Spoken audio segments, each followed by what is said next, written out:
ሰላም ጤና ይስጥልን።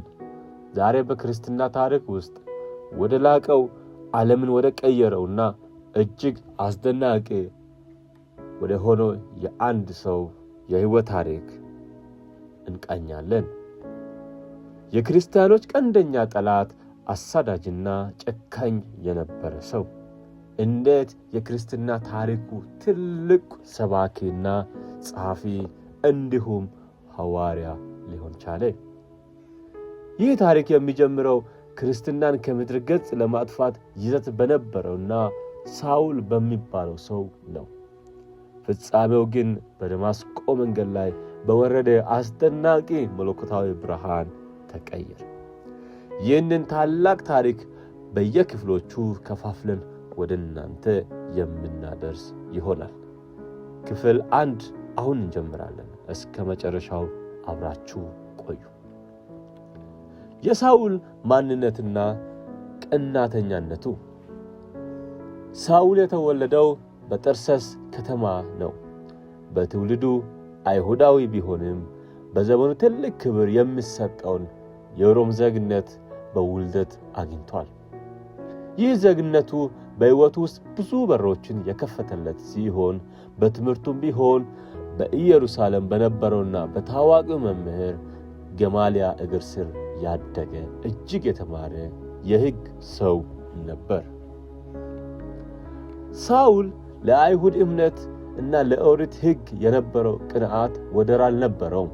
ለእርሱ አዲሱ የኢየሱስ ክርስቶስ ትምህርት የአይሁድን እምነት የሚያፈርስ አደገኛ ክህደት ነበር። ስለዚህ ይህንን አዲስ እምነት ለማጥፋት ቆረጠ። ታሪክ እንደሚነግረን የመጀመሪያው ክርስትና ሰማዕት ቅዱስ እስጢፋኖስ በድንጋይ ተወግሮ ሲገደል ሳውል በዚያ ቦታ ነበር። የገዳዮችን ልብስ ይጠብቅ፣ በሞቱትም ይስማማ ነበር።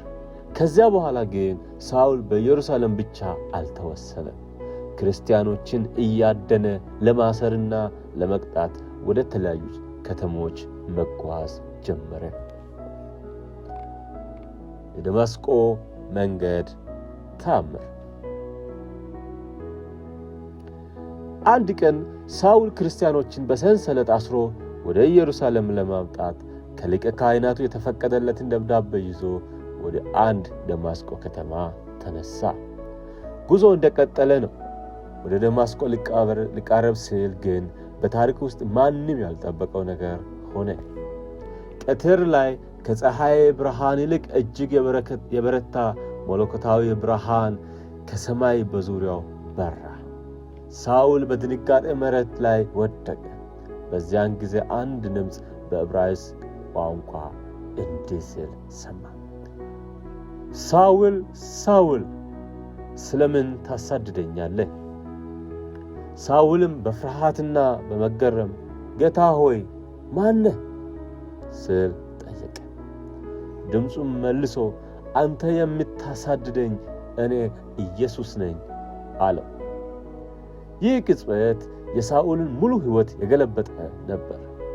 ክርስቶስ ሞቷል ብሎ ያምን የነበረው ሳውል አሁን ግን በክብር ካረገው ከኢየሱስ ክርስቶስ ጋር ፊት ለፊት ተገናኘ። ካለው የብርሃን ኃይል የተነሳ ሳውል ከምድር ሊነሳ ማየት አልቻለም ነበር። ዓይኑ ታውሮ ነበር። አብሮት የነበሩ ሰዎች ድምፁን ሰምቶ ብርሃኑን ግን ሳያዩ በድንጋጤ ቆሙ ነበር። ሳውል እጁን ይዞ ወደ ደማስቆ አስገቡት። ሳውል በደማስቆ ከተማ ምንም ሳይበላና ሳይጠጣ ማየትም ተስኖት ለ3 ቀናት በጸሎት ቆየ።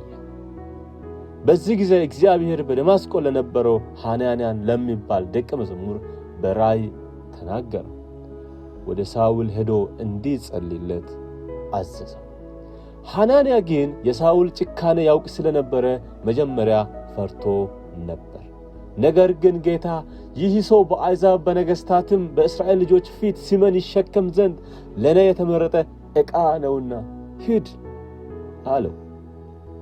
ሐናንያም ሄዶ እጁን በሳውል ላይ ሲጭን ወዲያውኑ እንደ ቅርፊት ያለ ነገር ከዓይኑ ወደቅና ማየት ቻለ። ተነስቶም ተጠመቀ። ስሙም ወደ ጳውሎስ ተቀየረ። ወዲያውኑ በምኵራቦች ስለ ኢየሱስ የእግዚአብሔር ልጅነት መስበክ ጀመረ። ሰሚዎች ሁሉ ይህ በኢየሩሳሌም ይህንን ስም የሚጠሩትን ያጠፋ የነበረ ሰው አይደለምን እያሉ ተደነቁ። የዚህ ክፍል መጨረሻ ሐሳቦችን አድማጮቻችን ለእናንተ አቀርባለሁ። የክርስቲያኖች ጠላት የነበረው ሳውል አሁን የአሕዛብ ሐዋርያ ወደ መሆን ተቀየረ። ነገር ግን የጳውሎስ ጉዞ ገና መጀመሩ ነው። በሚቀጥሉ ክፍላችን ከተለወጠ በኋላ ወደ አገልግሎት እንዴት እንደገባ ያጋጠሙትን ከባድ ፈተናዎችንና የመጀመሪያው ዓለም አቀፍ የስብከት ጉዞን እንመለከታለን። ክፍል 2 እንዳያመልጣችሁ ይህንን ቪዲዮ ሼር፣ ላይክ፣ ሳብስክራይብ በማድረግ ለሌሎች ወገኖች እንዲደርስ እንድታደርጉ አሳስባለሁ። ሰላም ቆዩ።